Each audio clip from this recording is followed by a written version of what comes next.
Bom, pessoal, voltando aqui à segunda parte da nossa aula, eu tive que interromper por motivo de força maior. Minha bebê acordou, mas vamos aqui dar sequência, não? Esse quadrinho comparativo, nós temos aqui a comparação de quê? Do colonialismo do século XV e XVI e do imperialismo ou neocolonialismo do século XIX, né? O primeiro ponto aqui é o seguinte, olha, principais colonizadores no colonialismo eram Portugal e Espanha, lembra das grandes navegações? No neocolonialismo, os principais colonizadores serão Inglaterra e França, né? Quais serão as áreas colonizadas? No colonialismo, continente americano. No neocolonialismo, África, Ásia e Oceania, né? A economia para o colonialismo baseada no mercantilismo ou capitalismo mercantil, né? E já no neocolonialismo, a gente tem a economia pautada no capitalismo, chamado de capitalismo financeiro, né? Ou monopolista, né? É o monopólio financeiro do capital. Bom, quais eram os objetivos econômicos? Os objetivos econômicos eram a criação de novas rotas comerciais dentro do colonialismo, já para o neocolonialismo, é a busca de novos mercados consumidores para a produção industrial europeia, né? O outro objetivo do colonialismo, exploração de metais preciosos para enriquecimento da nação, das coroas, né? Lá no século XV e XVI. No neocolonialismo do século XIX, novas fontes de matérias-primas, eles estavam buscando novas fontes, e também a exploração da mão de obra barata, né? E qual que era a justificativa deles?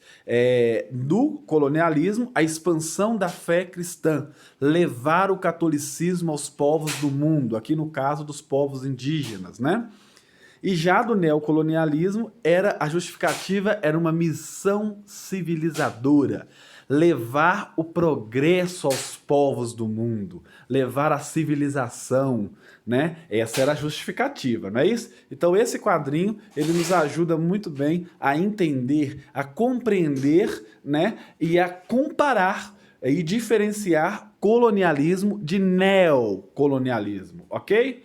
Bom, vamos falar aqui um pouquinho sobre o domínio sobre a África. Lembrando, gente, que essa aula é uma aula conceito, é mais para você entender aqui a matéria, é uma aula introdutória, né? Depois eu vou dar aqui os vários exemplos, tá? A gente vai aprofundar. Mas só para entender então, como que foi o domínio sobre a África? Mais de 90% do território africano foi dominado entre a segunda metade do século XIX e as primeiras décadas do século XX, né? Vou pular aqui a Conferência de Berlim, que eu vou explicar depois. Aqui é o mapa do continente africano, né? O mapa da partilha da África, né? Desse processo de colonização.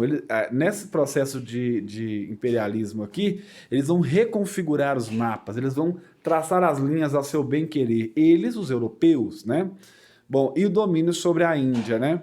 A Ásia. Aqui nós temos, na Ásia foram dominados a Índia, a China e Japão, né? A Índia foi incorporada, né, ao Império Britânico, ou seja, aos ingleses, né? A China, né, ela teve uma resistência à dominação, né? Essa dominação externa. Mas também sofreu diversas invasões aí dos britânicos, né? E também diversas derrotas, tá? O Japão, né?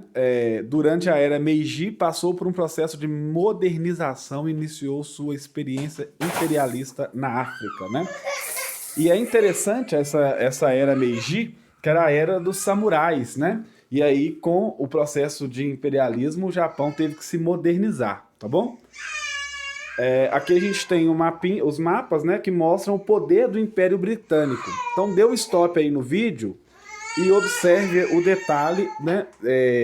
Tudo que está aí em vermelho são colônias britânicas, né? Eles ocuparam cerca de 1/5 do planeta, né? Então é muita coisa. Observem, era conhecido como um império que o sol nunca se põe. É realmente muito grande. Então essa aula introdutória ficou faltando esse pedaço, né? E agora já finalizo e entrego para vocês, tá bom? Desculpem aí a situação, mas enfim, né? Não tá tendo outro jeito. Um forte abraço, fiquem com Deus e até a próxima.